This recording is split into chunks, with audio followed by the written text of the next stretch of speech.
Guatemala no se detiene.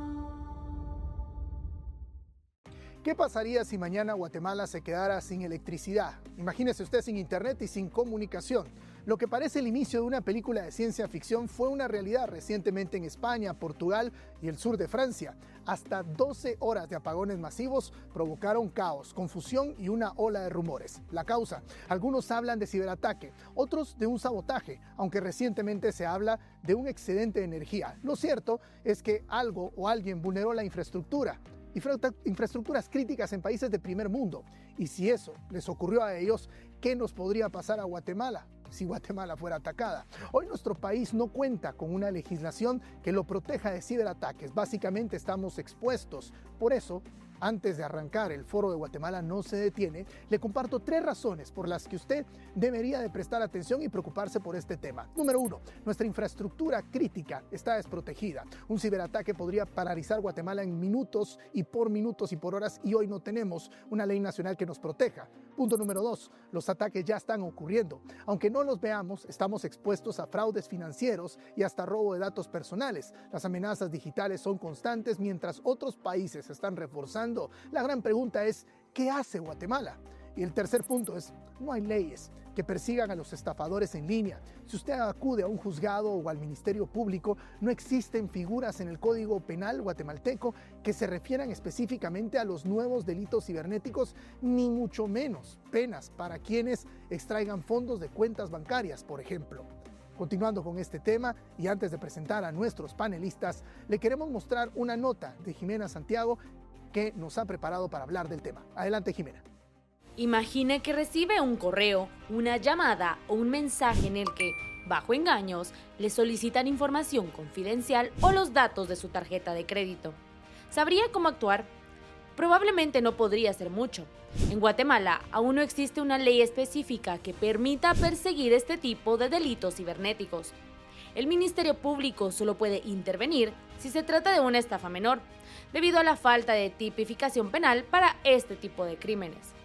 Desde 2023, los ataques informáticos orientados a obtener datos personales o tomar el control del dispositivo y aplicaciones aumentaron en un alarmante 400%. Entonces, ¿cómo podemos protegernos en un entorno cada vez más digital y vulnerable? Para responder esta y otras preguntas clave, hoy nos acompañan expertos en el set de Guatemala no se detiene. Mi nombre es Guillermo Velarde y es así como damos inicio a este foro. ¿Está Guatemala preparada para un ciberataque? Le damos la bienvenida a los panelistas que nos estarán acompañando en esta media hora para abordar este interesante tema y tan importante para usted y en el momento en que vivimos. Jorge Mario Villagrán, diputado presidente de la Comisión de Asuntos de Seguridad Nacional, nos acompaña este día. También nos acompaña Amílcar de León, experto en ciberseguridad, y María Sagui, experta en tecnología.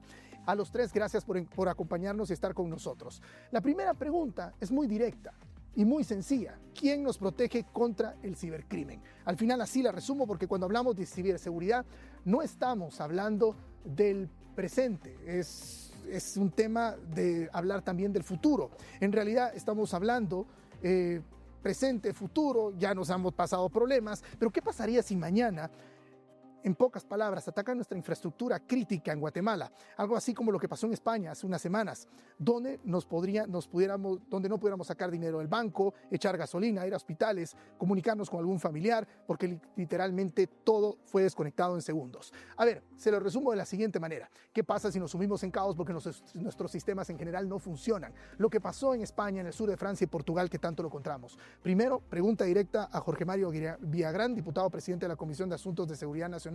Diputado, ¿quién nos protege contra el cibercrimen? En pocas palabras.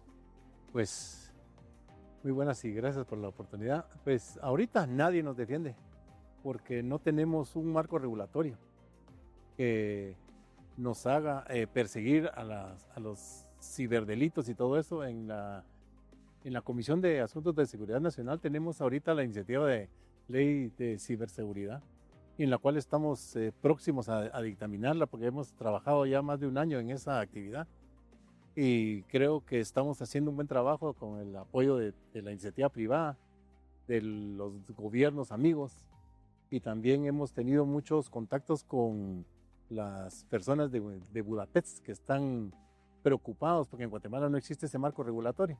Entonces creo que muy pronto vamos a tener un marco legal en el cual podemos trabajar para protección de los ciberdelitos que se van Claro. a ocasionar. Amílcar, como experto en ciberseguridad, ¿quién nos protege? ¿Nadie nos protege?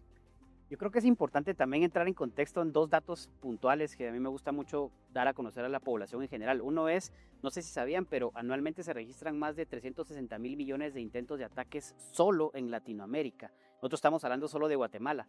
¿Cuántos de estos llegan a ser efectivos? Y por otro lado, hay un déficit de profesionales de más de 4 millones en el mundo. Entonces, no es solamente una cuestión tan fácil o complejo de decir existe o no una ley. Y bueno, ya respondiendo a la pregunta de qué nos protege acá en Guatemala, pues también es importante entender que hay diferentes targets, le llamamos nosotros, o los atacantes, ¿verdad? Que son como las víctimas a los que pueden, digamos, atacar, valga la redundancia. Puede ser sector gobierno, puede ser el sector de infraestructuras críticas, que va un poco amarrado a lo que comentabas del caso de España.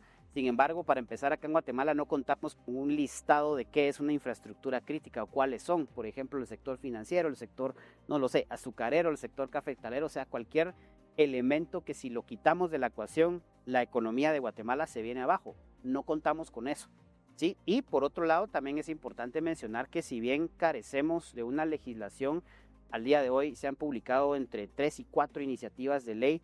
La que menciona el diputado pues es la que viene con mucha fuerza y esperamos que se apruebe próximamente, pero también hay ciertas instituciones, por ejemplo, la Policía Nacional Civil, el Ministerio Público o el INASIF ya cuentan con unidades de investigación para el cibercrimen. Sin embargo, no quiero que esto se malinterprete como, ya estamos totalmente preparados para esto. O sea, el mensaje es, no podemos esperar a una ley, ¿verdad? Y esperamos que ocurra próximamente, pero estas organizaciones ya han empezado a, digamos, crear estas unidades debido a la alza en temas de ataques que han ocurrido, no solo a las infraestructuras críticas como las conocemos, sino también al usuario final, que son todos los que nos están viendo en casa, ¿verdad? Todos los temas de cibercrímenes orientados a la población de menor edad, por ejemplo, ¿verdad? Entonces, finalmente, mencionar que existe en el Código Penal algunos pocos artículos que no hablan de cibercrimen ni de ciberseguridad, pero hoy por hoy es lo que tenemos. Por ejemplo, la extorsión es un delito que ya está tipificado, solamente que hoy en día lo tenemos ejecutado con herramientas digitales, lo que ya crea el nuevo término de ciberextorsión, que es algo que técnicamente no existe, pero esto es con lo poco que pueden jugar nuestros organismos legales para poder pues tratar de llevar tras las rejas a los cibercriminales que están detrás. Ya que ambos han mencionado la ley, ¿cuándo se puede dictaminar la ley y cuándo considera usted que ya puede llegar al Pleno del Congreso de la República? Estamos en la fase de donde tuvimos un poco de más retardo fue en los ciberdelitos, porque sí era un poco, requería mucho trabajo de cómo tipificar los delitos, y lo que más nos preocupaba a nosotros eran los jóvenes. Porque los jóvenes son los que más utilizan esto y uno a veces dice los jóvenes no se meten a esto y van a hackear un banco, pero si alguien se mete a eso, porque es lo que quiere hacer.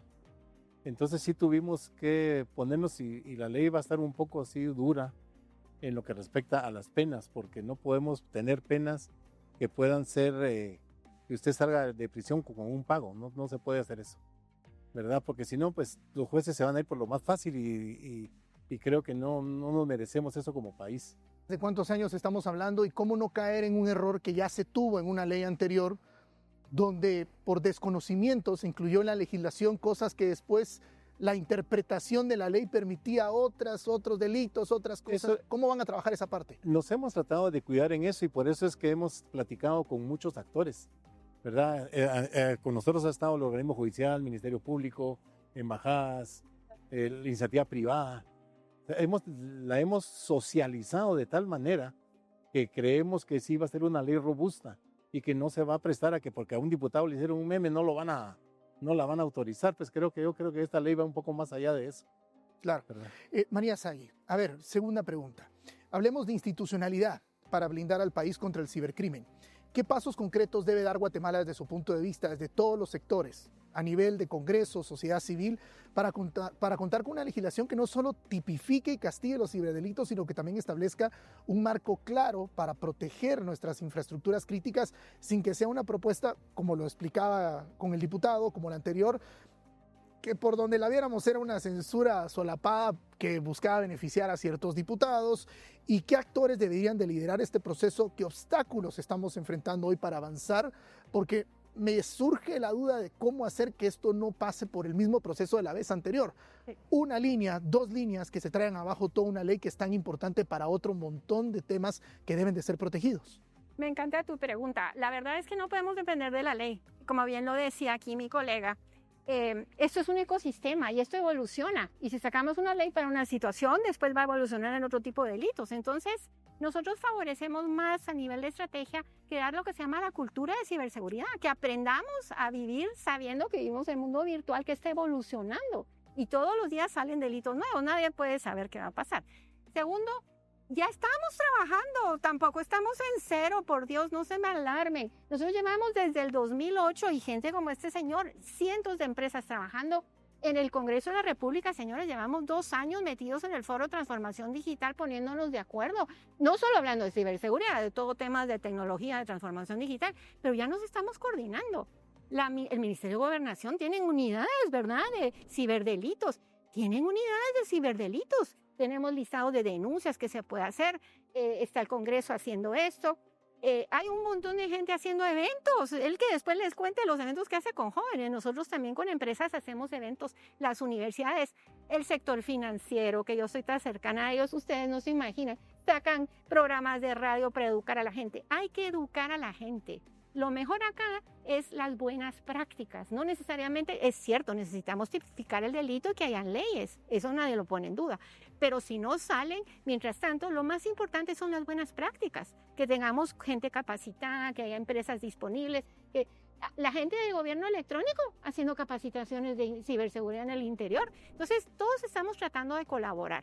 Pero esto es más grande y esto no solo le pasa a Guatemala, le pasa a todos los países del mundo, señores. Entonces tenemos que cambiar nuestra manera de vivir y saber que estamos en esa nueva cibercultura de ciberseguridad donde el factor humano es importante. Si yo tengo un papá grande que le gusta meterse al internet, pues hay que explicarle que sí, que no, ¿me entienden? No, es tomar todos ese cultura de saber diferenciarnos y podernos defender o al menos alertar a las instituciones.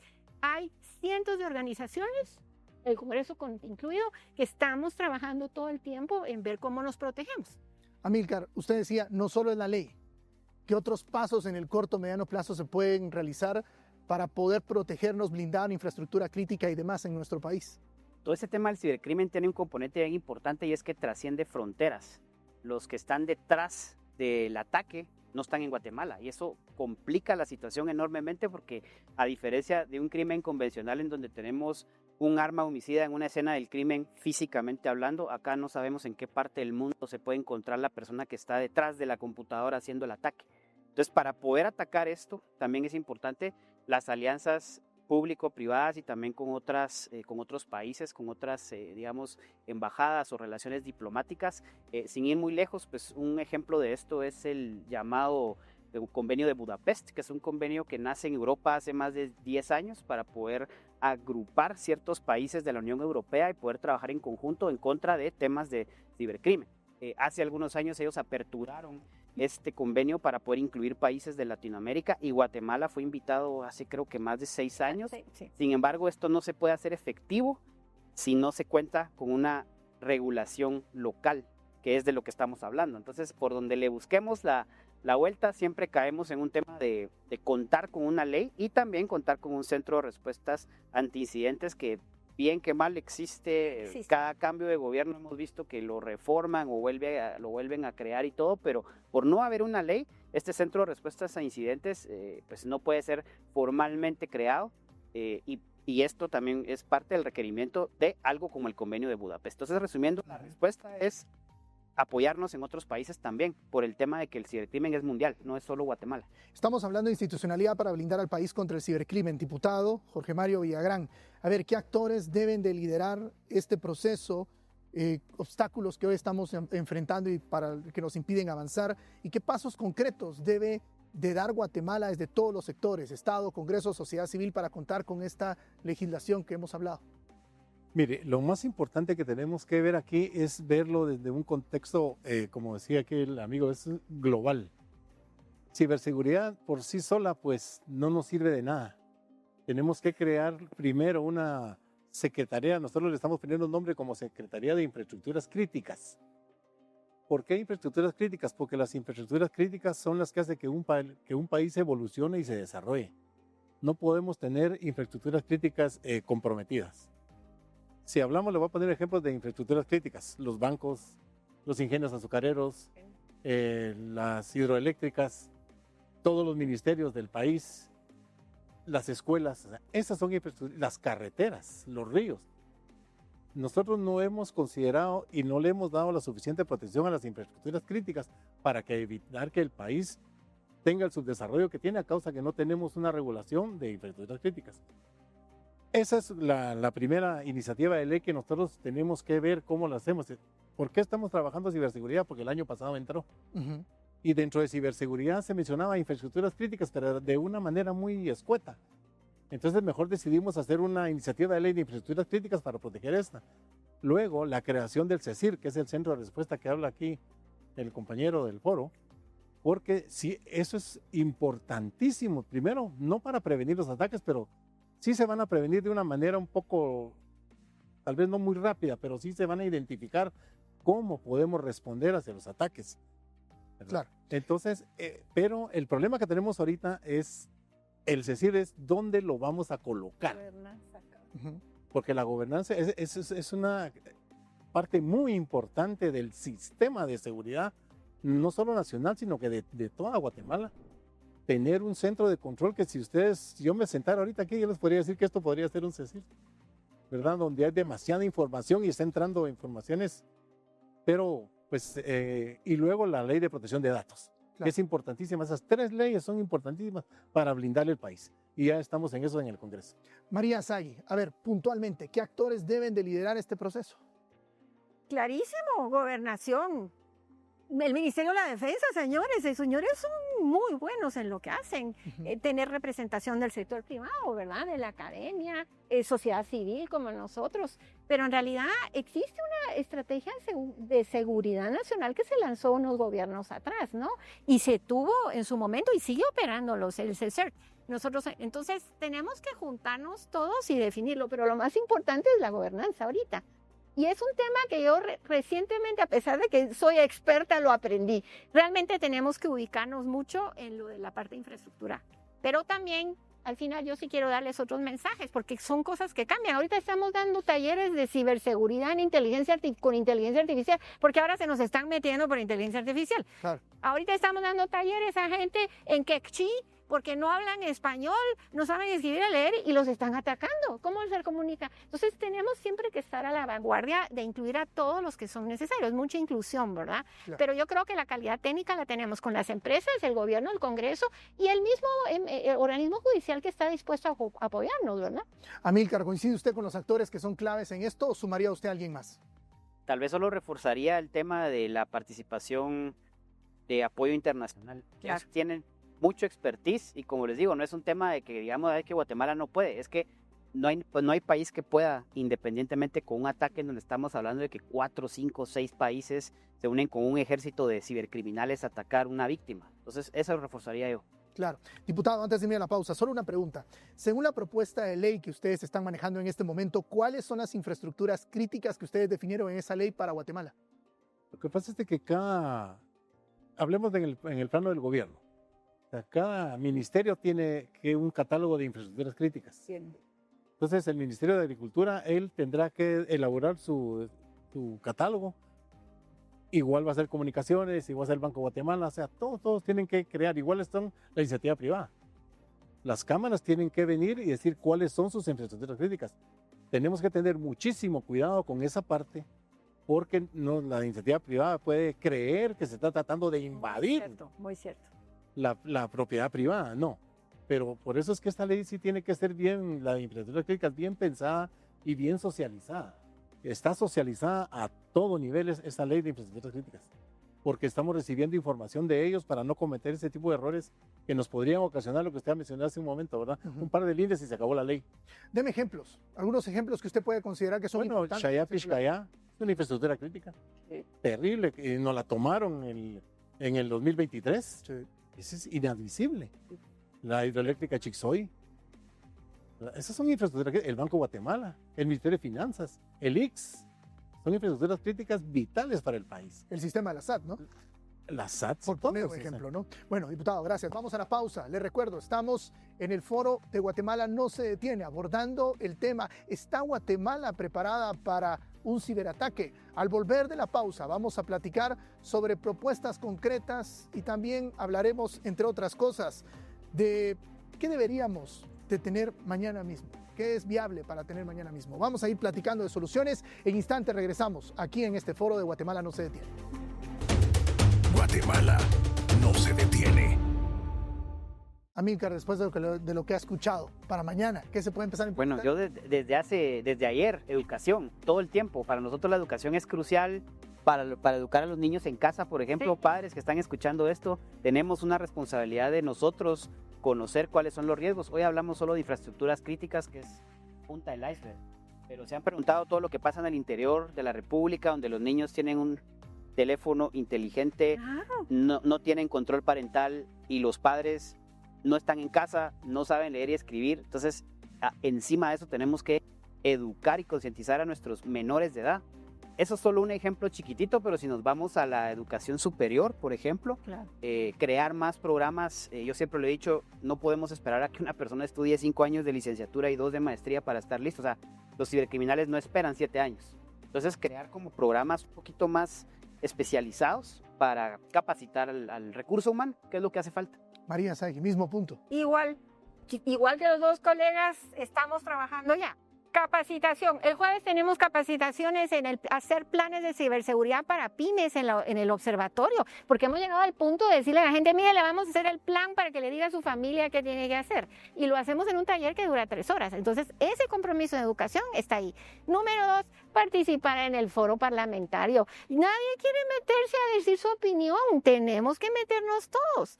Y la tercera se las dejo a los que nos están viendo. Métanse a leer de ciberseguridad, señores. Es que de verdad hasta yo lo tengo que hacer. A mí me da pereza, pero yo en la mañana tengo que recibir todas las alertas que está pasando, que puede pasar, porque es mi trabajo, no digamos el de ellos. Pero yo creo que todos como ciudadanos tenemos la obligación de saber un poquito cómo afrontar esto y apoyar, porque no podemos esperar que el gobierno y la buena providencia nos salve de este tema, ¿verdad? A ver, después de escucharlos me ha surgido otra duda. Y me dicen que todavía tengo algún tiempo, así que lo vamos a responder.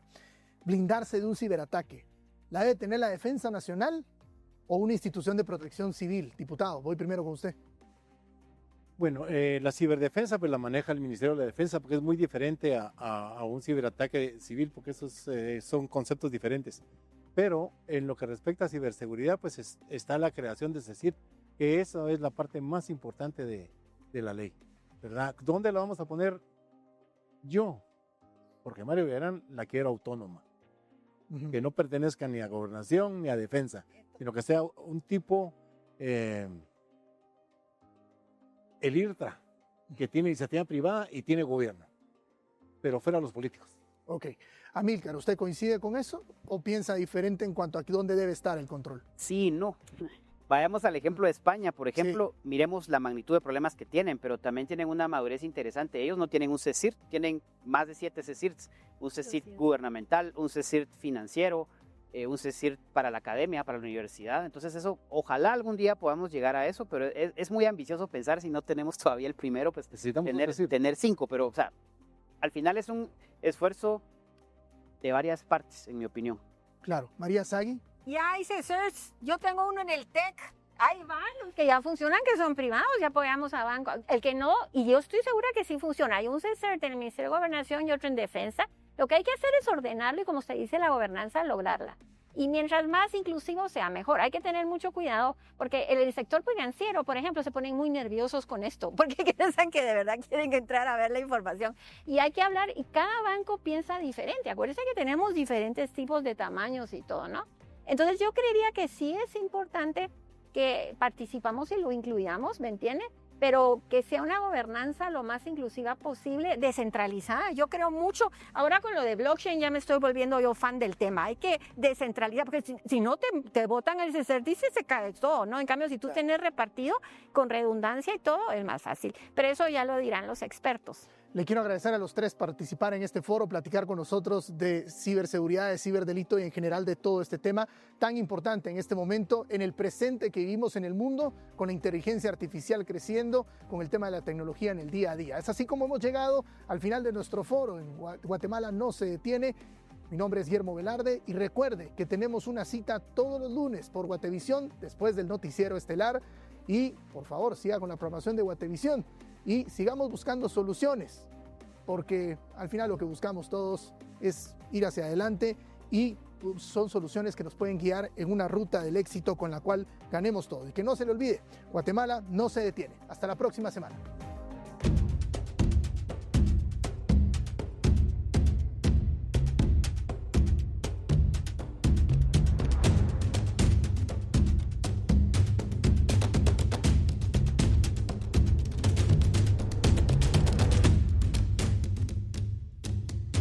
Guatemala no se detiene.